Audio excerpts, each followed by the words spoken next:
When your pastor won't listen, here's what to do. We visit with churches all the time who have this as their number one challenge: how to get through to a pastor who just won't listen to you. So today we're talking through 5 different approaches that are effective without being manipulative. Importantly, this works in churches of all sizes. Let's dive in.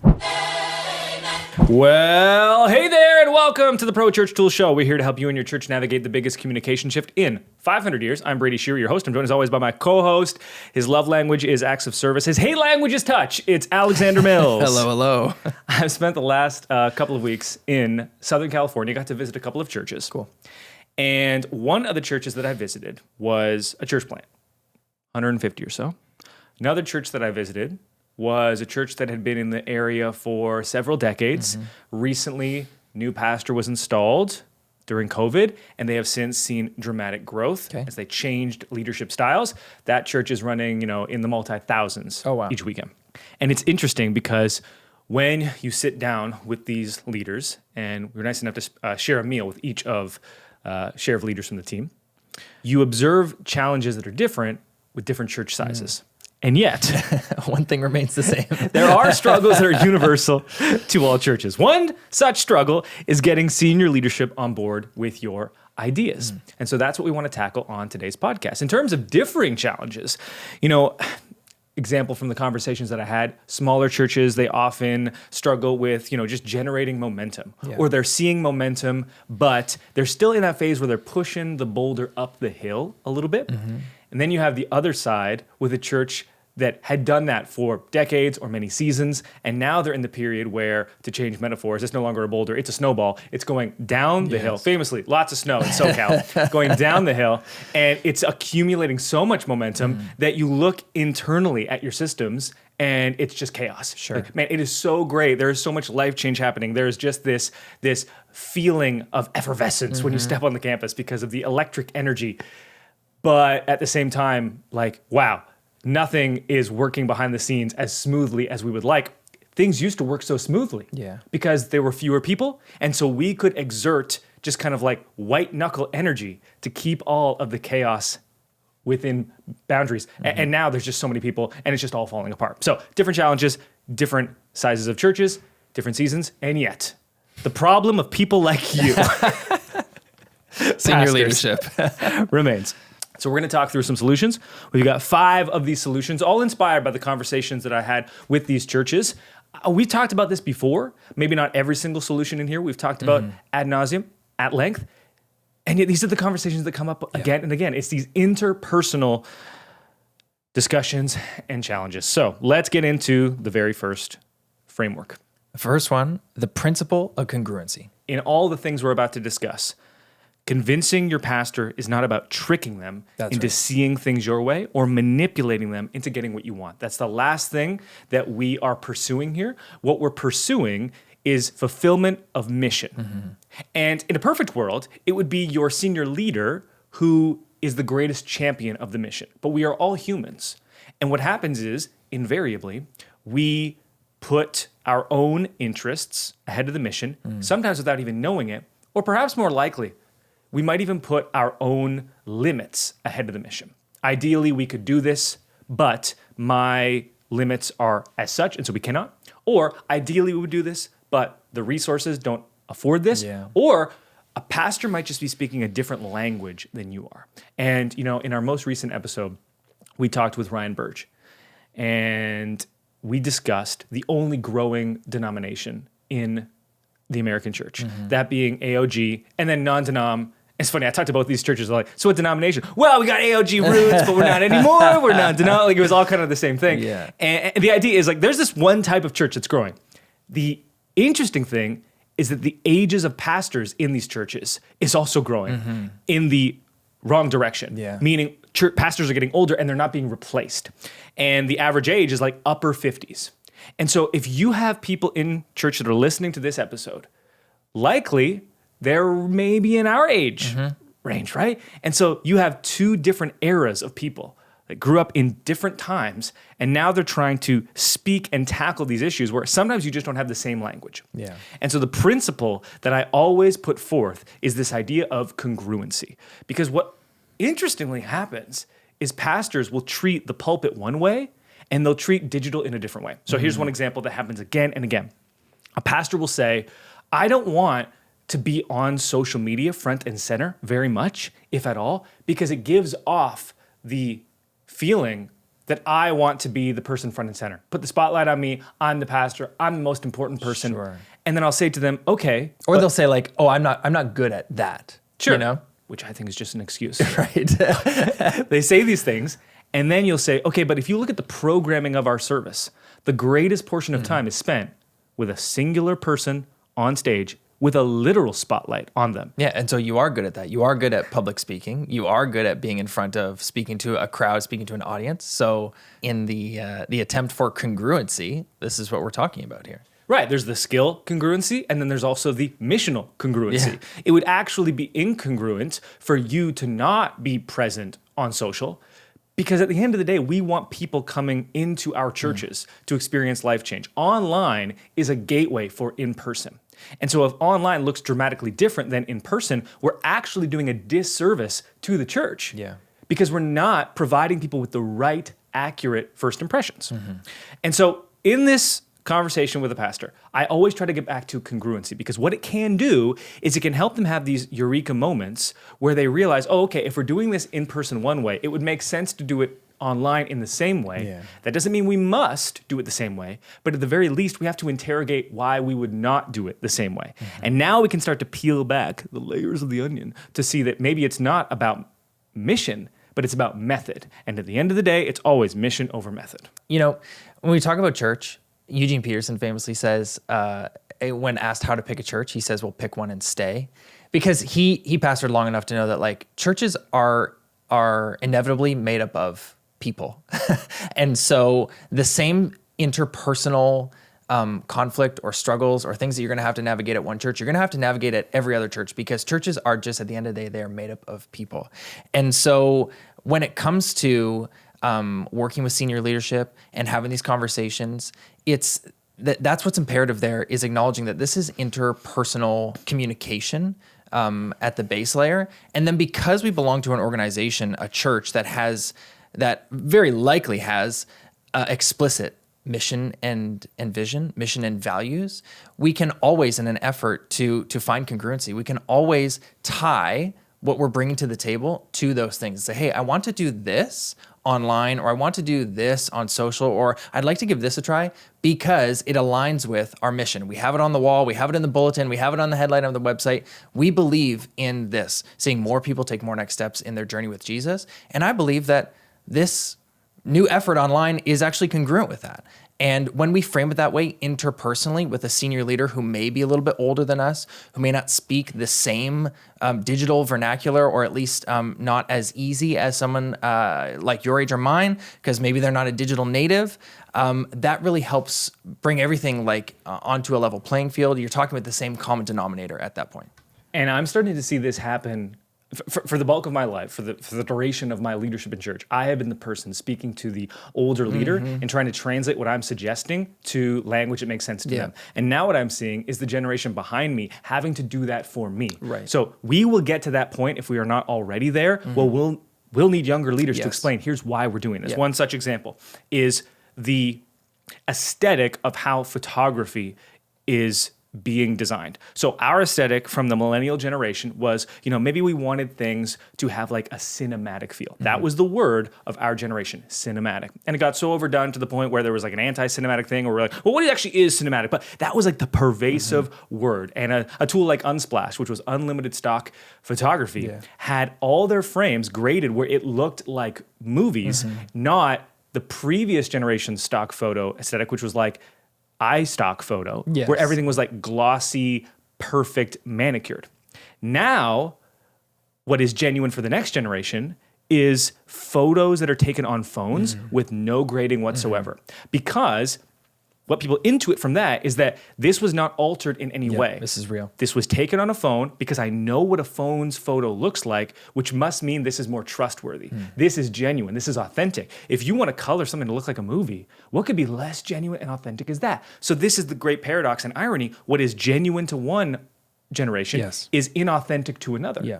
And so this is often conversations that we're having between generations with leadership. There's this is how we've always done it mentality. And we basically have to have these conversations to say, how we've done it there doesn't apply here. Mm-hmm. But if you do care about congruency, let's look to the underlying mission. Yeah. And there we can get congruency. But methodological congruency here won't exist. Yes. Which leads nicely into strategy number 2. The middle option. The middle option. This is what a lead pastor told me. Every week after church, a person comes out to me and says, Pastor, I've got a great idea. And 99 times out of 100, that great idea is a pet project for them that they want me, the leader, to implement. Okay. And the reality is that I do not have the time, the resources, or the motivation to get it done. And so this is a really practical way of approaching a leader, where you essentially provide a framework for not just the idea, but how to get it done. Demonstrate that you've done the legwork to implement it. So you can present 3 different options. And the 3 different options are meant to basically anchor your idea to practical steps. And so this would mean budget, this would mean time hours, this would mean timeline, how it's actually meant to get done. The lowest option is hey, we got this done, but it was done so poorly, it wasn't really effective. The highest option is, in a perfect world, you want to go all out, we do this. Yeah. The middle option is meant to demonstrate how you can straddle basically the 2 bookend options, where you can fulfill 80% of the effectiveness of the highest end option with like the budget essentially of the lowest option, or just a little bit more. Yeah.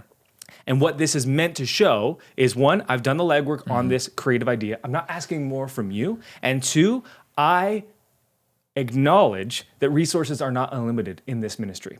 And not only do I care about this idea, but I care about it being effective while living within the boundaries that are a reality in this church.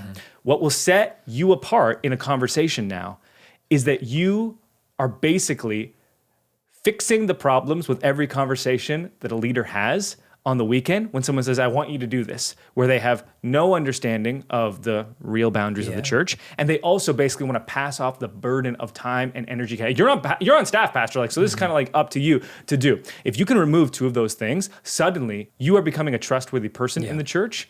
You've demonstrated that you really understand what's happening. And maybe most importantly to this conversation, your idea is that much more likely to get approved. You know, this brings to mind something we talked about it briefly already, but these strategies are not about tricking or coercing a senior leader into doing something with psychological warfare or whatever. And if that's the energy that you're bringing to talking to your senior leader about anything, maybe just like take a deep breath and go back to your prayer closet and spend a few moments there before you start asking for something. But I got you using this methodology a few years ago here in the office. We've got a nice espresso setup out there in the office. We all kind of enjoy our coffee drinks here. And we needed a new espresso grinder. And we've talked about this middle option methodology on the show before, and it came to mind, and I thought, you know what? I'm the coffee guy here, and that's what I want to talk about is like how in the space, you're going to have to forgive this rhyme, I have the grace to bring this to you. So I did my research. I pulled up 3 grinders. The one that I thought was most reasonable for us, I positioned in the middle. So there's a cheaper option. I told you why it would kind of not be great. A more expensive option, which I told you, hey, this would be the best grinder in the world. I put the one that I thought we should get in the middle. You said, sure, go for it. And the reason I was able to bring that for you and use this methodology is because in this office space, I'm the coffee guy. I have the grace for that. And that's something that I want to put into like the ether of this conversation, which is oftentimes, and this has been my experience in church, oftentimes, and I'm a senior leader, but oftentimes there are folks that will come to me with ideas because for whatever reason, there's grace on them for that in the moment. So whether it's a young woman who brings an idea about what to do a young mom with what to do in the nursery, or how to make a certain part of the church more accessible, or a middle-aged man who's coming with an idea about a prayer group, or whatever it is, it's like, okay, they're not the senior leader, and yeah, as senior leaders, we kind of bear the burden of maybe championing vision or whatever, but there is grace on all sorts of different people at all sorts of different times to bring these ideas to us. And so for those of us who are listening who feel the grace on them, that like you're in your sweet spot right now, and And these are the methodologies that are going to help you have those conversations. This one in particular, the middle option, I mean, it fooled you. No, it didn't fool me. I think it's now worth mentioning too, if you're listening to this, watching this, and you're like, Braid, you do not understand, like my senior leader Right, yeah. is actually just toxic. That may be true. Yeah. And there are certain leaders, irrespective of your approach and the, let's say, just ethicalness that you bring to your efforts, that they may just not be enough. I always try to keep a mind of possibility about my approaches. Yeah. I have only really ever been the leader of an org, except for the 4 years that I was in Bible college, serving in church, and then of course like the previous 20 years when I was a minor, volunteering in church. But I have had some people that have worked below me that there were moments where I was like, there's just no future here. And then I have seen dramatic change. And so I think sometimes it is just about finding the right approach, and then you just keep the door open a crack. Just like, don't slam the door shut. Like it might be 99% shut. Just leave it open a crack. And then maybe one of these things gets your proverbial foot in the door. Yes. And now it's open like 5%. And then you just keep building on it. And you become the trusted source. Because that grace, it isn't just something that's always like God just like puts upon you and says, now you have this grace. It's often something that is earned. Because grace, essentially, a synonym for it, would be trust. You have earned trust in this conversation. Trust enough for what you say for me to go forward with. What is trust? Trust is earned. And so, yes, grace can come through, I guess, and I believe this, just like a mantle that God puts upon you. It is also something that must be stewarded and by extension can be earned through hard work and understanding and being aligned with the mission of the church. Yeah, and you never really know which one of these kind of ideas or frameworks is going to resonate on a personal level with your senior leader. Maybe they're kind of allergic to the middle option for whatever reason, but maybe another one is more effective. How about this one, the historical analogy? Yeah, and that's actually why we wanted to go through 5, because we used to really only talk about the middle option as like, hey, I've proved that this is the right way. And we got some feedback from like, you know what? It didn't work exactly how it works a lot of the time, but then some leaders, they just saw it coming this time. Well, they had heard my podcast before. They're like, I see what you're doing. We have since never bought another coffee machine. It's true. Not only do I suggest the lower option, I find a discounted version of that. So the historical analogy is basically language translation. Okay, this is Google Translate for generations. So I was having a conversation with one of these churches, and they were like, our pastor wants to like exhaust every single event in the announcements portion of service. And there's little desire to make the announcements fun to listen to. It's like, if we get through every single event and we get through every single detail, we know we've done our part. Right. And I can get into perhaps with the senior leader, like why that's not the most effective approach. And perhaps that is going to convince them. But my sense was in this specific situation, the better approach would simply be to anchor our motivation for announcements to a communication medium that would be familiar to them. So what we discussed was how in network TV, it has been proven and understood over decades and hundreds of millions of dollars of research that within a 30-minute time slot, you can basically max out 7 minutes of commercials before people will just turn the channel and abandon the program. You get past those 7 minutes and people are just like, this is too much commercials and not enough substance. I don't want to watch this anymore. And the idea there is that not only can you not just promote indefinitely, but you actually have to do less promotion than substance overall. And this is why we talk about the church announcement formula, which is one story plus one next step, where the actual announcement is maybe 95% plus just telling a story. And by story, it could be a 60-second anecdote with a 1-sentence add-on at the end. And by the way, go to our website for more information on what's happening there.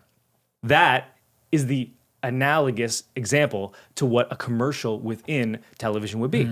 And then we could get even a little bit deeper. Okay, what's one of the most popular types of commercials? A movie trailer. Here's an upcoming, and if you're listening, you're like, wow, I kind of forgot about this. Yeah, it's a little bit of a blast from the past. You would see movies advertised within commercials. And what would these movie trailers do? They would be 95% inspiring you to see the movie, and then at the final end, it'd be like, coming soon. Or if it was an advertisement from a specific theater, be like, oh, find showtimes at amc.com or whatever it would be, or just the date of when it was coming. They trust you to track down the information. Yes. They need to inspire you. If all they said was, this is when the showtimes are for this movie, and then they just went through all the different showtimes for 30 seconds, that would not be effective.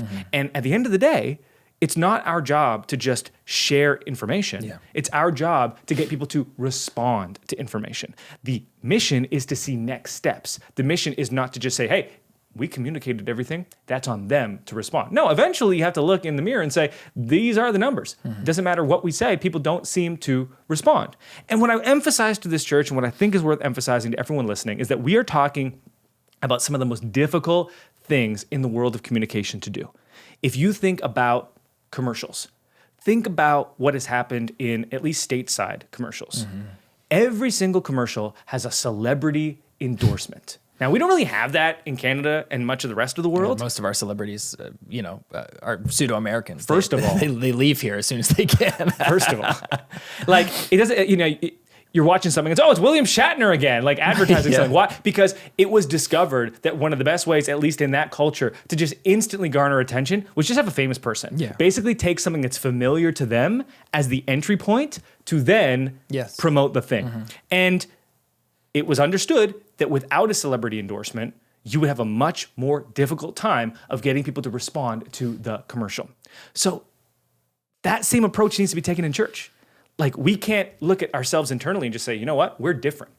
Right. We do not have to obey by the rules. Like, no, that's like a level of arrogance or at least ignorance that we have to be aware of. And I have found that sometimes talking for 30 seconds about a historical analogy can get the eureka moment that I maybe otherwise used to spend like hours trying to get to with like data and like frameworks. Yeah, I mean, it just helps you zoom out for a second, right? And get out of your own like little vacuum, your little silo of what you're doing, which is very important work, but just kind of just back up a little bit and regain some frame of reference and anchor what you're trying to do in basically precedents from other industries or other areas, right? Like the commercial example is a perfect one. It's like, okay, we are all familiar with how ads run on television, how we've experienced them. And so if that's a framework that is employed by some of the biggest advertisers in the world and has been for so long, well, that gives me the information I need to maybe reevaluate how we, for lack of a better term, like advertise in our church. So it serves just that very simple task of just zooming out a little bit to give you a little bit more perspective to help you make decisions. This next one you've got noted as your last resort. So you've gone through the first three. Nothing's resonating with your senior leadership. What about this one? The church across the street example. Yeah, this is like almost guaranteed to work. It like works every single time, but I don't really like to use it unless I actually have to. But we talked about trust between two parties, right? And sometimes you approach your senior leader and it really comes down to how much trust they have in your perspective and the history that you've built to determine if what you are suggesting is going to hold any weight with them. As someone that has created content for churches for 15 years, I have seen one universal truth in the content that we have made. Are there others? Perhaps, but this is one that I know exists for sure. If we say big church did this, it gets just guaranteed 3x boost on views and attention and engagement. And the reason is every single day, people like me send out emails to churches being like, these are the tips for this thing that you're struggling with. Follow these steps. And what happens over time is that you eventually realize, oh, that's their perspective. It's probably not going to work for me. Maybe I'll just tune it out. If I then say instead, my church did this and it worked, or Elevation Church did this and it worked, suddenly people are like, oh, you're not just claiming this works. Yeah. You have evidence that it works in another church. And I don't know.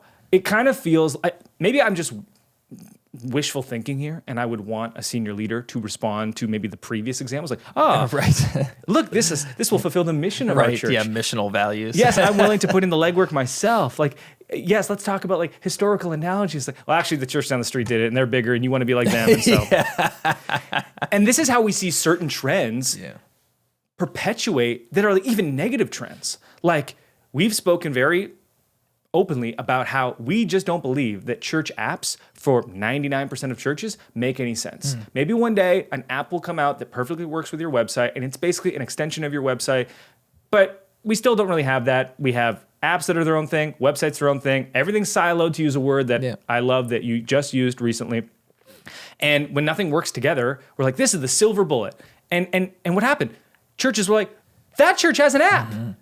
We should have an app. And now, like, you know, every other church, it seems, has an app. Are they effective? I would say no. Are they expensive? Yes. And yet, that didn't matter. It wasn't effective. They were expensive. And everyone got them because the church down the street did. This happened with live streaming before COVID. People had no strategy behind live streaming. It was actually working against so much of what they were trying to do in person. We were vocal about that for many years as well. And people just live streamed, and they would spend insane amounts on live stream because the church down the street did. And so I don't maybe like to rely on this as a tactic for convincing a pastor, because maybe I just, again, have an idealistic perspective on how I would like to communicate. Nonetheless, it is not manipulative, and it is certainly effective. I mean, we actually employed this tactic a few weeks ago. This is a more northern thing to say, but we had a winter storm a few weeks ago that was coming in on Saturday and was predicted to get really ugly over Saturday night. So for a church like ours that doesn't have an online church thing, it's the stakes for canceling in-person service are a little bit higher because we can't just say, oh, church is online. It's like, well, no, if church is closed, church is closed. And so my dad and I both woke up early Sunday morning, and the weather was I love driving in the snow, so I'm like, yeah, I'll get out there. But we're just trying to make the right decision, and invariably, the question comes up, oh, is Central closed? Is Mountain Park closed? Right. Is Life Point closed? The two churches that are just around the corner. And so you just get on Instagram, you see what the other churches are doing, and it wasn't like oh, they did it, so we have to do it. But it's just gathering more information about other Christian communities locally and saying okay, what decisions are they making? So there is there are ways that this kind of comes up that are less kind of trump cardy, but certainly I guess if you need a trump card, you can use it. That's actually really interesting, and it shows maybe an incomplete perspective I had on this, despite it being the bullet point that I put into the episode. Senior leaders have so many decisions to make every single day, every single week. Leaders of all types have unlimited decisions. And eventually, your job is basically just making decisions in certain arenas. You're not even involved in the execution. You're just involved in the stamp of approval, the ultimate signature on the bottom line. And what does a church doing something that is proven successful do? It takes the decision-making out of your hands and it puts it in their hands. And you basically get to rely on another senior leader who's in the same camp as you, their decision-making.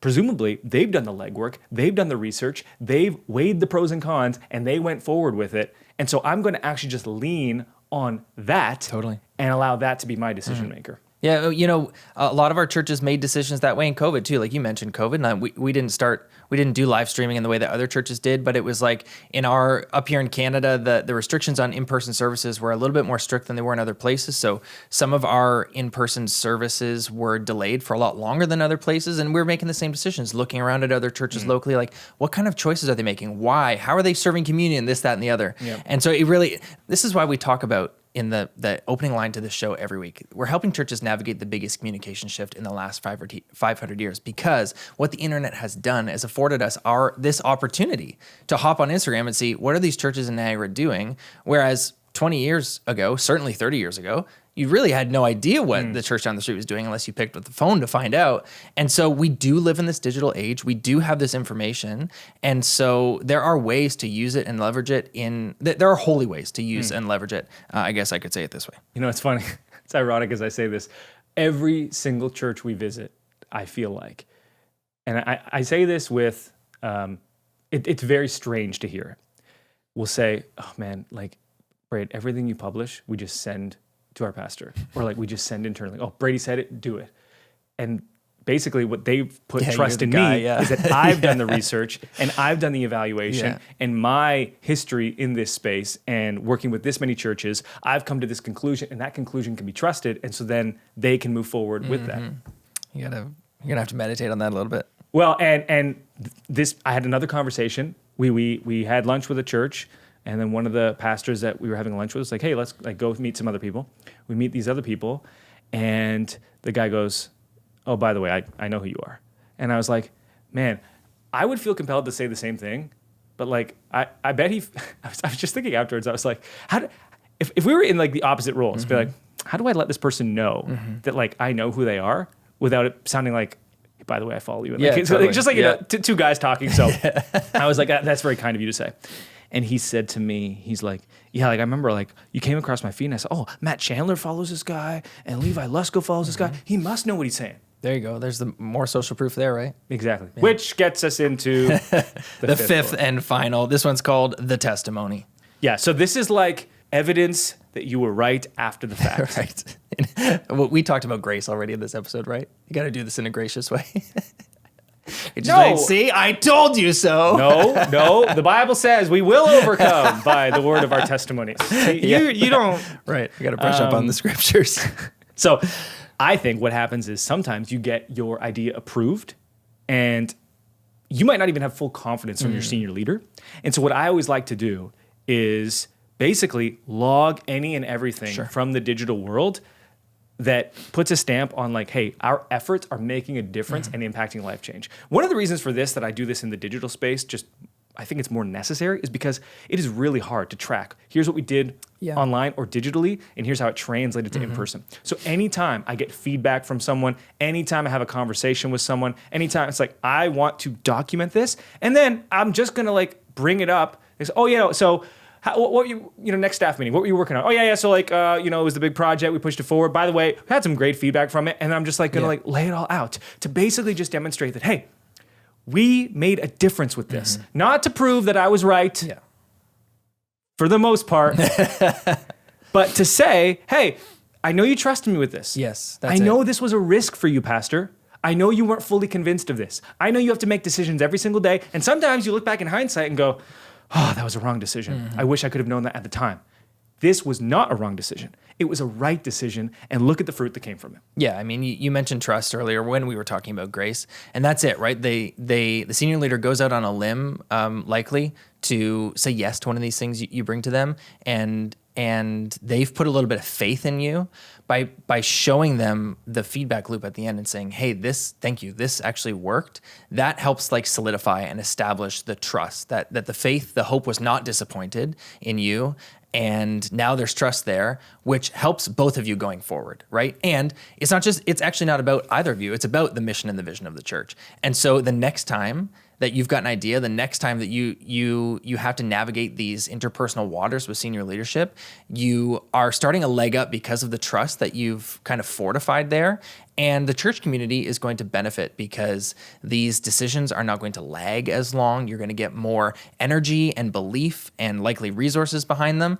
And at the end of the day, like budgets roll around every year, right? And so when we're talking about investing maybe money into some of these initiatives, like next year you might have to answer for these initiatives and say like, okay, are we doing this again? And you may have to prove why it's worth doing again. Why? Because economically, we're a little bit strapped more than we maybe we ever have been, and so we're all feeling that economic pressure. And so to have these testimonies, this feedback to say, yeah, we tried this last year, budget's rolling around again, the costs for this have gone up or whatever, but here's why we should do it again. That can really serve you well. Yeah, and one project will then lead to another project, what leads to another. To the theme of this episode, we say it at the end of every show. Thank you for your time, attention, and trust. It really does mean the world to us. We'll talk to you next Wednesday. See, I like a roll-up sleeve, but then the sleeve it loses its elasticity. Compromise the fit, right? Maybe going forward. You elevate the fit short term, yes, but you compromise the fit long term. Yes. Is it worth it? We'll find out. We'll see how long they last up. Today, it's not worth it. In a short form video, 60 seconds, okay.